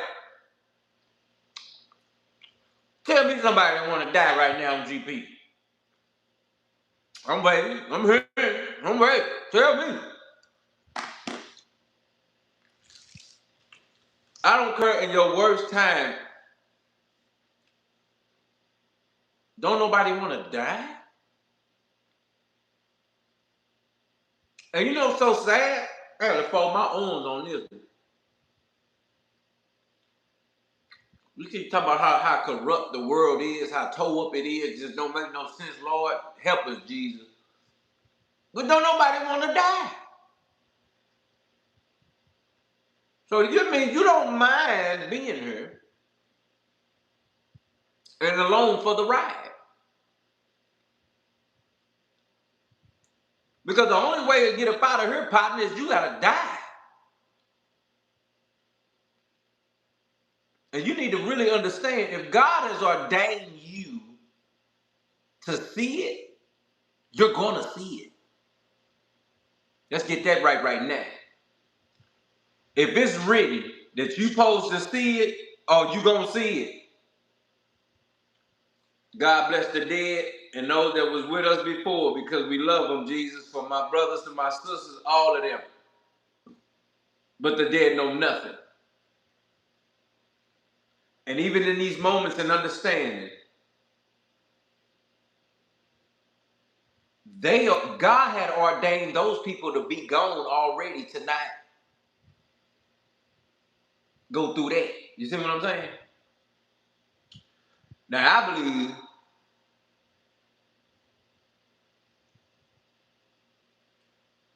if you still heard when it go down, how you not gonna get the chip? Like, let's be real. What kind of stuff gonna be going on that you're gonna be able to dodge the RFID chip? Where you gonna go? What you gonna do? If you need the chip just to get a loaf of bread, you can't get no loaf of bread, fam.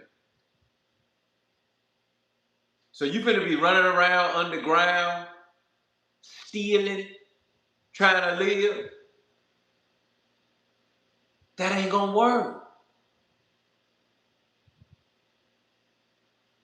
You're gonna either have to get the chip, which is to accept the beast, mark of the beast. Because something that the man said that really pointed out to me, y'all. He said that Antichrist is not a robot. It's not even written that it's a robot. You heard me? Yes. Real person. And that almost makes you feel like the dude you just said that's in New York. What's his name? Mangani. Don't he sound like something? Mangani. Cause what his name? Cause who is you? Mangani? Is it Mandani or Gani? Mandani. I feel like he's a part of the Bin Laden family, is what he looked like. You understand what I'm saying? Just a clean-cut brother, but like he with the Bin Ladens. But, huh? That's what I'm saying. You don't even know who tied to who. And then they come over here with the clean suit on, and I feel like they put him in place. Like, I'm like, where did this dude even come from? See, that's some Antichrist background. Huh? I heard somebody used to be like a rapper or something, man, before he became What? Yeah, Montana, yeah. The man was a Muslim rapper, or what is a government rapper? What he was doing? Well, that's before he was a politician. He was doing that, all that. So the man was rapping. So he really white or he really East? What you say? What you say? He Ethiopian? Yeah, he Middle Eastern. Oh yeah, like. So he an Eastern Indian. Okay, so he Middle Eastern. So he used to rap before he got about what? Yeah, man. Oh Lord Jesus.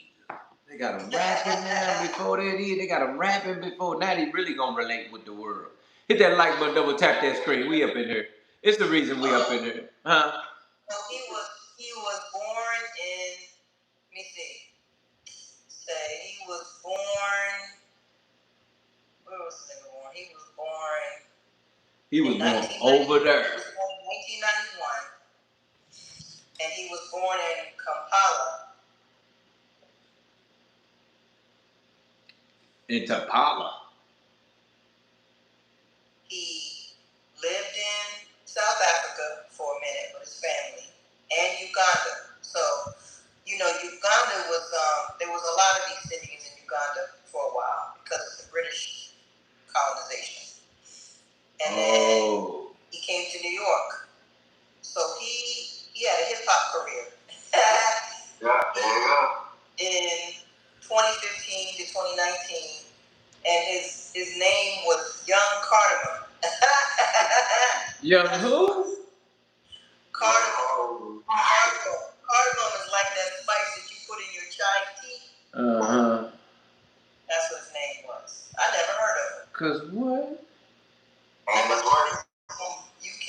So the man went from gangster to politics, basically. Right, from the streets to politics. Okay, that's a nice change in life, right?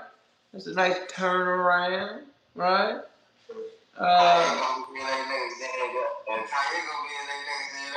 Let me say, and if you in there to do a turnaround just to sell us Antichrist, oh boy, you got to go.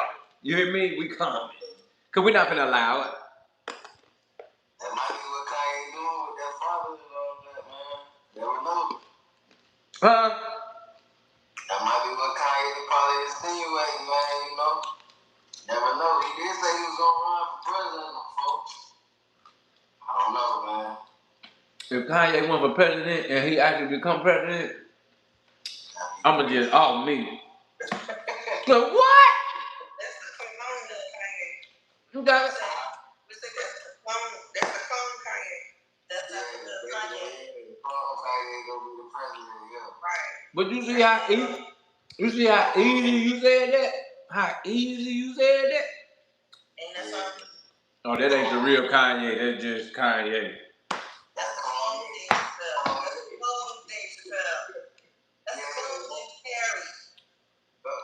They call it all, man. Look how we saying it though. We saying it like, you know, that's Barney and friends. You know, that's Scooby Doo them. You know, that's Bugs Bunny them. Like we talking like just regular. Cartoons on a Saturday morning. No. This ain't that. Clone all my partners. Them my real partners. Dave Chappelle, one of them.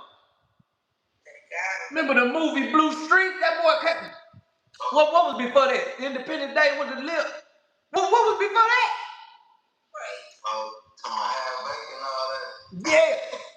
Dave Chappelle. You said they took Dave Chappelle. Who else? Dave Chappelle. Kanye West. Who else? Jim Carrey. Jamie Foxx. Who? Selena. Oh Lord, geez, Selena. They did do that to that girl. Oh God, Martin did the run tell that running out the remember he running out the thing? Did y'all ever see that he running out the hospital? Somebody trying to kill him? Oh God. Yeah, I remember that. Who else? That's Martin. Who else? Oh man, that's six. That's six actors that we know. You telling me are not them. They are a literal lab made thing. Because that's not on human. I heard NBA Youngboy. Not who he is. Kodak Black. I heard Kodak Black not who he is. What's Eminem's song when he had the clones coming out?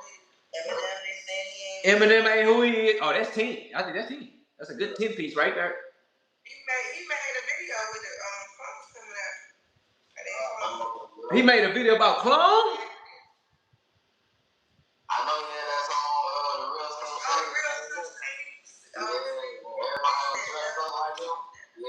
We about to change everything, go straight to clones in here.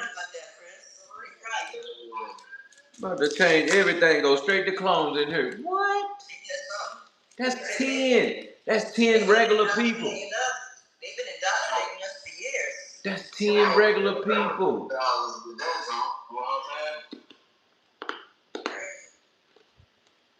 I have seen a video from like way in the back, well, like black and white on TV, and they were talking about clones when they first started. You talking about Revenge of the Body Snatchers? Remember that? The old black and white. I'm old, so I remember the original. Remember that, Lord? And they had the pods. Original body snatcher? And they would take people and they would clone them and they would birth them in pods and then they would bring out the person's clone. That was back in like the 50s and 60s. What was it called? What was it? The original Revenge of the Body Snatchers came out in like the 50s or 60s. What was that one movie? What was that one movie? What did you say, A Little Within? No, I was thinking about the year that they said they had started cloning. It was way like back in that time, 1956. 1950. What was the movie you said earlier? Left Behind? Left Behind, yeah. Yeah. But see, they had been doing that with that seat. Dolly the seatboat, I know they been doing that. What the other they said, Lori, Revenge of the Who? What you said, Theo? Revenge of the Body Snatcher. You said who? Body. Invasion of the Body Snatchers. Invasion. Fam said that other one on Netflix. I'm gonna have to pull that up for us. Invasion. You said invasion. Which one you said invasion? What is invasion? What? Invasion of the Body Snatchers. The first one came out in 1956. Of the Body Snatchers. And then they did a remake in 1978. So that's the one you were saying that dude was on the plane and he just That's the Left Behind. Okay, that's Left Behind. Left Behind. Yeah. Revenge of the Body Snatchers. So what Left Behind? Oh no, that's on Netflix. What Invasion of the Body Snatchers on? That's probably free on YouTube. That's an old movie. YouTube, Tubi. That came out before we was all born. 1956. Damn. But I remember watching that as a little kid back in the 70s. Oh, okay. I see what you're talking about. I was late watching that, had no business watching that. And it was like a horror movie, you know what I'm saying? Oh yeah, like some of the original horrors. Yeah. In black and white. Right. That's extra scary. Hit that like button, don't tap that screen. You in here with your boy Dealatofficial, my fam. And this is No Filters. Hit it, fam. Don't get it twisted. Let's keep going, but we ain't done yet, but we about to be sinless. So comment your thoughts down below. The mark of the beast is talked about coming, but he was also saying that we don't have to even question who the beast is or what the beast is, because it will be made known clear by its number, 666. I love you guys. I'm gonna catch you guys in the next one. Peace.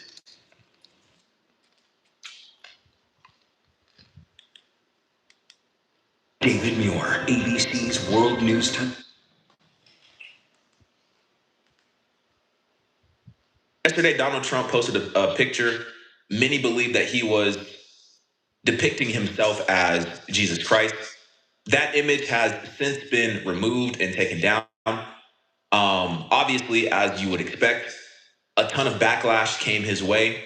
And, you know, Trump said it wasn't necessarily a picture of him as Jesus, but it was a picture of him as a doctor or somebody with healing like power.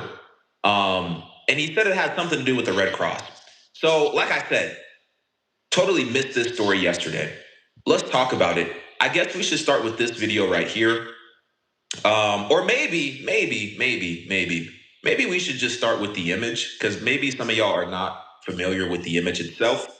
So I think it probably would be best if we actually started with the actual image. So this is the image right here. This is the image right here. Let me pull it up on your screen for you. Make sure everybody can see. This is what we're looking at. I rock with me, but hold up, me. Can everybody get a good machines, AI machines? Right. Are they walking amongst us now? And how long they've been walking amongst us? There are different species of humanoid beings that are definitely walking among us. And I asked you didn't actually answer this question. Is it possible that instead of parallel universes, we can possibly live next to simulation after simulation after simulation? Is that possible? We are 100% inside of some type of program. But once I found out that I was living in a simulation, I realized something. You can control it. And that's why the streets are acting like an animal. It's just why they push beef and meat into our community. Okay, have you ever drank Mad Dog 2020 before? Oh my God, who ain't drunk Mad Dog 2020, gang? Mad Dog 2020, how you act like a mad dog. Right. Same core principles. Right. Colt 45, which is a horse, a wild horse. You drink too many of them, you're going to be acting like a motherfucking wild animal. Oh, God. Same core principles. By choice, right? I tell people all the time that life is reflected by what you choose. The reality, it only perceives what you believe is truth. So when you believe something is true, that's what the reality becomes. So once you hold something that's truth in your mind, it shows. Religions, because it was the same fucking format. Sound, light, frequency are the building blocks of the universe. And people who know this, they use it against us. Because you go to church, they put on the display. The organ. That's the light. Church always bright lights. Right. The sound, the preachers, they signal for the choir to stand up and sing. And then sometimes they got drums. They got they got the beat drums. Then they got the guy on the piano. Right. All the sound. That's the frequency, sound, light, frequency, and it has an effect on people.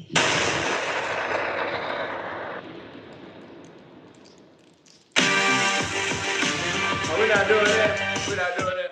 Hold up. You're right. Get some water. Let's go. Listen. I got a staff, bro. Right, I get that part, right. If you had an elevator in here, it's cool. But I can't run down the stairs all day. Right. You got to staff, one thing for sure. But listen, the streets unplugged. You know we got to plug the streets in because the streets ain't been plugged in a while. I swear to God, my mama, stop playing with me. Listen, y'all been playing with me a lot of times, and I don't like it, right? So this is kind of like the Untamed edition, all right? Listen, I'm gonna tell you this, right? It's some crazy shit that's going on, and like when I say this, a lot of people watching this probably don't understand what's going on. But did you know this? They took a fly, right? Right. They took a fly, and they took a fly brain. They took this fly brain, and they took the fly brain and put it inside of a computer. Right. And the fly now lives inside of a computer simulation, but don't know it's inside of a computer simulation. How the fuck can they do some shit like that? It's all about downloading consciousness. Right. So, computers are written in a certain language, which is called cubic. If you're able to download consciousness and put it in computer code like cubic, you can put it anywhere. That's why you see there are certain groups of billionaires that are being cryogenically frozen. And they're cryogenically frozen their bodies, their consciousness, their brain has been downloaded, and they're waiting for the technology to be present so they can download it into new bodies. Right. That's why we got to watch this Optimus program with Elon Musk very closely, because that Optimus robot is very, very, very close to how humans move, walk, and talk. Right. That's the Optimus robot, right? Yeah. But what about Joy? Joy is a robot that's made exactly from the human brain, from the neurons of the brain. Right. So it's basically human, right? It's this thing consciousness, though it's made directly from the brain, big homie. That's a tissue. It's made from a living organism of the brain, but it's inside of a robot. So let me ask you this. Is the human body the best creation on the planet that we know? You tell me. Definitely is. Right. Because if you look at how our bodies work, the synapses in our brain, it works just like a computer. Right. What's the nucleus of a cell? That's the core cell. So what's the nucleus of our brain? Right. The pineal gland. If you're able to decalcify that pineal gland, you're able to tap into an extra 5% of your brain. Right. Because they say humans can only use 10% of their brain. Right. The whole purpose of all of this is to give people immortality. Right. Eternal life. Right. Because they ran certain projects, you know, you could go pay $50K, get a clone dog. You can change the color of the fingernails, all of that. You can go get in vitro fertilization, pick the sex of your child, pick the eye color, hair color, all of that. Right. Problem is, they're concerned that those clones may not have a soul. Right. And I can kind of like say something else, and I want to say this so people watching this, you can understand this, and I want to have Big Homie CC elaborate on this. Being that this fly is stuck inside this video game. Right. Can it wake up? It's already awake. But can it become aware that it's locked in the video game? That's the paradoxical question. Because us as humans, we make simulations on our own. I'm speaking about one that we created, the one we created for the fly. Now you know the answer. Don't run around and answer. Don't play around and answer. I ask you a question. Can the fly recognize that it's in a simulation? Yes or no? Don't dance around it. Yes, the fly eventually will know. Now wait a second. This is not the natural world that I was born into, because that fly is going to try to eat. It's going to try to gather resources, and it's going to try to breed. Once it realizes that, you can't do none of it. It may off itself, because things like that have happened. Okay, so now if it offs itself, what happens to the original brain that they harnessed to create the simulation? Once that brain has been completely coded, that information, that whole fly's life is in that file. The original brain is going to decompose inside of the body that's dead. Right. So now, you transferred the entire consciousness into a cubic, downloaded it into an interface. At this point, the fly is doing what flies do. But what do? What do flies do? They go bite shit. They find your food, puke on it. Right. But the fly is discovering that there's nothing there for that. So in order to preserve that file without it corrupting, now they have to add more to the simulation that is living within. Same reason why they asked Elon Musk, do he believe we live in a simulation? And he said it's a 1 in a billion chance that we don't. Right, because this is what he said. If everybody watching this, I just want to explain this what he said. And you heard it earlier, right? Yes, sir. He said that. First of all, I want to say this. Did you know that you can walk in a jail and do a 50-year sentence in 5 minutes? Well, if they download your consciousness, that's what I'm talking about. Put it in the machine. That's what I'm talking about. And they freeze your body cryogenically. Right. You do that time, they can put you back in your body. Right. And that's what they're saying they're doing. They're saying that right now they're doing that because like the jails are so crowded that they think that this will be a better reality to put memories in people's heads they've been in jail. And they doing this in the private prisons. So it's already being done. It's being done. Tell me about it. Clinical trials that happened with Neuralink first, they tested it on rats, then chimpanzees, then the humans. Human trials have allowed paraplegics to play video games, walk, talk, and even see, just using their brain. Right. The private prisons, they got video games, they got TVs, they got you can order food on DoorDash. Right. They doing these things so that you will be quickly susceptible to, hey, they come to your cell with a paper. Here, we're doing a little program. It's an experimental program. We're gonna pay you $40,000. That's what they're doing to that. That's why the ownership of private prisons is important. And who's the biggest investor into that? Who? Michael Jordan. So this is going on all inside the prison system. How do this become aware? How do you become aware that this is happening? How do I become aware of this happening? Yeah. Well, I go to tech conferences. I go to science conferences. One of the main reasons I moved here to Nevada, because they hold them all. Right. And the next one I'm going to, I'll bring you there so you can see what's going on. I ain't say I want to go. Why you don't want to go? I ain't put those shit in my brain. I'm there with you. They can't do that. You can't remember. You can't remember. They probably did it to you. How you know they didn't get it to you, nigga? No, they ain't get it to me. Right. So another question about this fly. This is about this fly that's stuck inside this computer. Why are you so interested in the fly? Because I want to say one thing. What Elon Musk said. What did he say? Elon Musk said that he can create a reality in your head in the game named Sophia, you wouldn't be able to tell this reality between the reality that you're in right now. You wouldn't be able to tell the difference, right? So if this happened to this fly, could we be living in, instead of multiple universe realities, simulation, next to simulation, next to simulation, next to simulation that was all created by different humans? Is that possible? Scientists say that the afterlife takes place in another dimension. They also ran tests and had people communicate to each other in a dream. They say when you go to sleep, your brain goes into a different reality. Right. Your brain is what computes and builds this environment in front of you. Right. Your brain interprets this, and this is what we see from this. Right. But humans can only see 4% of what's in front of them. Right. So that answers your question right there. Right. Because you see how the metaverse, when it first came out, supposed to be the next big thing that Mark Zuckerberg came up with? Right. They put billions into it. Right. They didn't have the tech to make it indistinguishable from this reality. Right. So they folded it. Right. Who had the tech? Got the patents on it. SpaceX. SpaceX. And listen, if you know what SpaceX is, I don't know if you know Elon Musk sound like an Anunnaki name is SpaceX, sound like the X planet, right? A lot of people say a lot of No.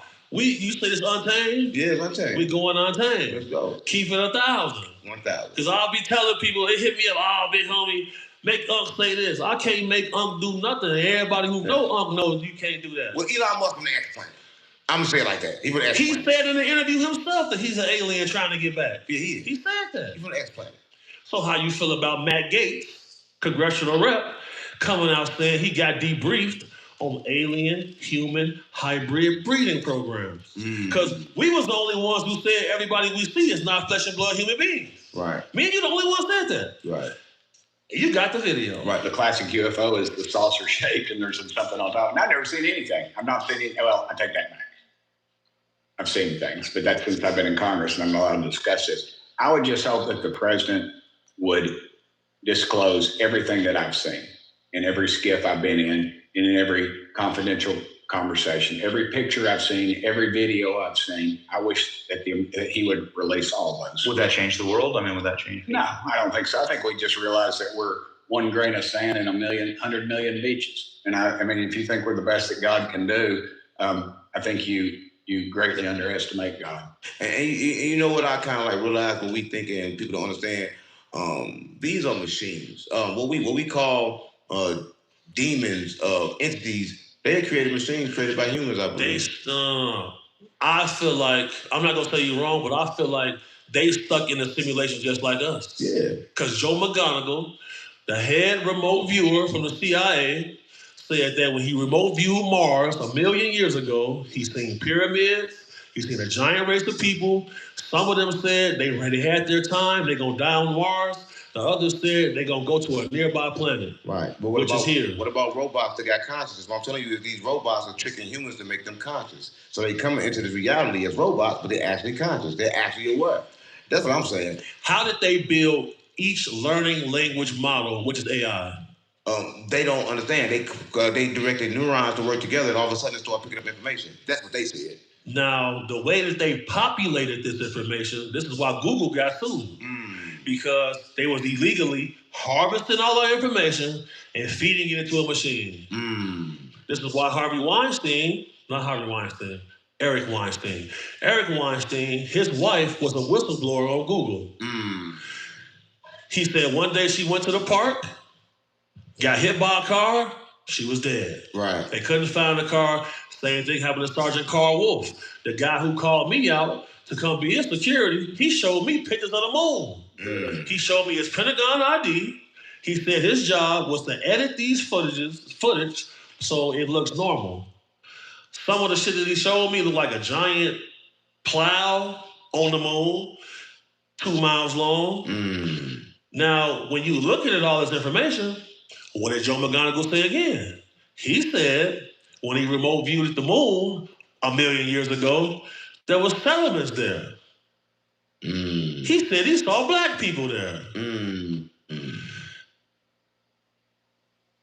Tell you something, man, this is very important to hear from this black brother speaking about more than just him being a security guard for major people, major artists, major actors. I pray you've learned and understood what's going on here tonight, because as the days grow, nothing's getting lighter, everything's getting heavier. So I truly encourage you to make sure you pull up each and every Monday through Friday, as we do and as always as we have. But as always, fam, you know it. Timing is with us and timing benders. I truly appreciate fam pulling up on me Monday through Friday, 9 p.m. Man, there's only one way to do it, right here with your boy Dealatofficial. This video we just talked about, fam, as always, is another step for us to know what's going on, period, and how to prepare to inform, understand, and be aware that if it walk like a talk like it, we're going to get him up out of here because he ain't taking life serious. And we serious over here, no filters. As always, family, I truly appreciate your time. I truly appreciate your care, your love, your support. Anything that matters has been a contribution to this channel, and your love is only what's going to make it keep going, because all we're trying to do is reach one. You understand what I'm saying? As always, fam, it's like that. Understanding when you come in, you make sure you get you something to eat, something to drink, and make sure you get you something to smoke, man, because you see the title, fam, and never forget. You in here with your boy, Dealatofficial. And this is No Filters, fam. Y'all be safe, man. Good night. Lock your doors. God bless.